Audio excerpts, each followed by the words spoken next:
അസ്സലാമു അലൈക്കും വറഹ്മത്തുള്ളാഹി. ബിസ്മില്ലാഹിർ റഹ്മാനിർ റഹീം. അൽഹംദുലില്ലാഹി റബ്ബിൽ ആലമീൻ. അല്ലാഹുമ്മ സ്വല്ലി അലാ മുഹമ്മദ്.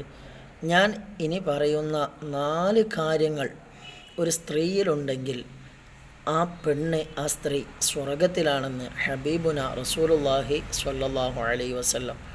ഒന്നാമതായി പറയുന്നത് 5 വക്ത് നിസ്കാരം കൃത്യമായി നിസ്കരിക്കുന്ന പെണ്ണ്. രണ്ടാമതായി പറയുന്നത് പരിശുദ്ധമാക്കപ്പെട്ട റമളാൻ മാസത്തിൽ നോമ്പ് നോൽക്കാൻ പറ്റുന്ന ദിനങ്ങളിൽ കൃത്യമായി നോൽക്കുന്ന പെണ്ണ്. മൂന്നാമതായി പറയുന്നത് അവളുടെ ഗുഹ്യസ്ഥാനത്തിനെ തെറ്റുകളിൽ നിന്ന് സൂക്ഷിച്ച പെണ്ണ്. നാലാമതായി പറയുന്നത് ഭർത്താവിനെ അനുസരിക്കുന്ന പെണ്ണ്. ഈ 4 കാര്യങ്ങൾ ഒരു സ്ത്രീയിലുണ്ടെങ്കിൽ ആ പെണ്ണ് സ്വർഗത്തിൽ പ്രവേശിച്ചു എന്ന് ഷഫീഉന റസൂലുള്ളാഹി സ്വല്ലല്ലാഹു അലൈഹി വസല്ലം. അല്ലാഹു സുബ്ഹാനഹു തആല നമ്മുടെ ഉമ്മമാർ, നമ്മുടെ ഭാര്യമാർ, നമ്മുടെ സഹോദരിമാർക്ക് ഈ 4 കാര്യങ്ങളും ഉള്ളവരിൽ അല്ലാഹു ഉൾപ്പെടുത്തട്ടെ. അസ്സലാമു അലൈക്കും വറഹ്മത്തുള്ളാഹി.